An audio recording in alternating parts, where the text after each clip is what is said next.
Thank you very much. Thank you. Thank you. Everybody, please have a seat. I apologize for keeping you waiting a little bit, and I hope everybody is staying hydrated because it is hot. Welcome to the White House. We wouldn't normally keep you this late on a Friday afternoon unless we had a good reason.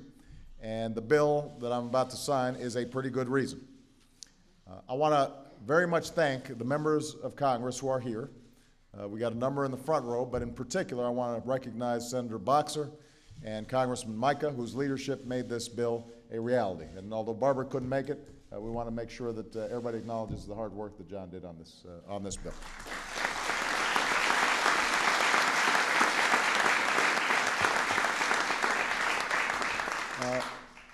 Now, we're doing this late on Friday afternoon because I just got back from spending the past 2 days talking with folks in Ohio and Pennsylvania about how our challenge as a country isn't just to reclaim all the jobs that were lost to the recession, although obviously that's job number one.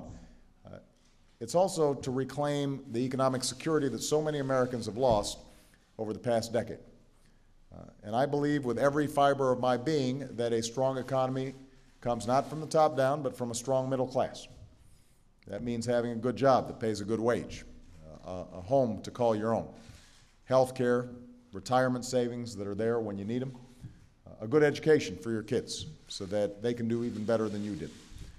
And that's why for months I've been calling on Congress to pass several common sense ideas that will have an immediate impact on the economic security of American families.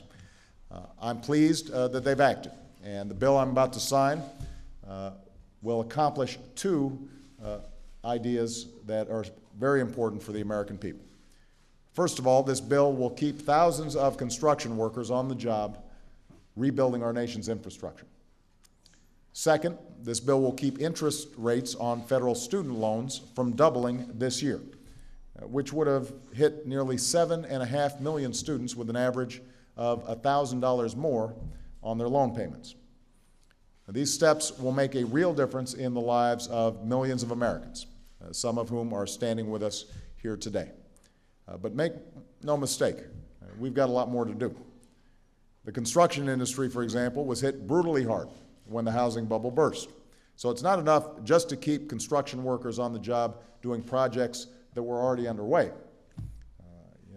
We've got Mayor Villaraigosa and Governor O'Malley here as representatives of organizations, of mayors and governors who know how desperate we need to do some of this work.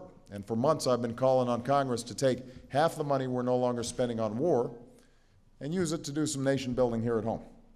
There's work to be done building roads and bridges and wireless networks. There are hundreds of thousands of construction workers that are ready to do it. The same thing is true for our students. The bill I'm about to sign is vital for millions of students and their families, but it's not enough just to keep interest rates from doubling. I've asked Congress to reform and expand the financial aid that's offered to students, and I've been asking them to help us give 2 million Americans the opportunity to learn the skills that businesses in their areas are looking for right now through partnerships between community colleges and employers. In today's economy, a higher education is the surest path to finding a good job and earning a good salary and making it into the middle class. So it can't be a luxury reserved for just a privileged few. It's an economic necessity that every American family should be able to afford. So this is an outstanding piece of business, and I'm very appreciative of the hard work that Congress has done on it. My hope is that this bipartisan spirit spills over into the next phase, that we can start putting more construction workers back to work, not just those that were already on existing projects who were threatened to be laid off, but also getting some new projects done that are vitally important to communities all across the nation and that will improve our economy, as well as making sure that now that we've prevented a doubling of student loan rates, we actually start doing more to reduce the debt burden that our young people are experiencing. I want to thank all the Americans, the young or the young at heart, who took the time to sit down and write a letter or type out an email or make a phone call or send a tweet, hoping that your voice would be heard on these issues. I promise you, your voices have been heard. Any of you who believed your voice could make a difference, I want to reaffirm your belief. You made this happen. I'm very pleased that Congress got this done. I'm grateful to members of both parties who came together and put the interests of the American people first. And my message to Congress is what I've been saying for months now. Let's keep going. Let's keep moving forward. Let's keep finding ways to work together to grow the economy and to help put more folks back to work. There's no excuse for inaction when there's so many Americans still trying to get back on their feet. With that, let me sign this bill, and let's make sure that, that we are keeping folks on the job and we're keeping our students in school. All right? Thank you very much, everybody.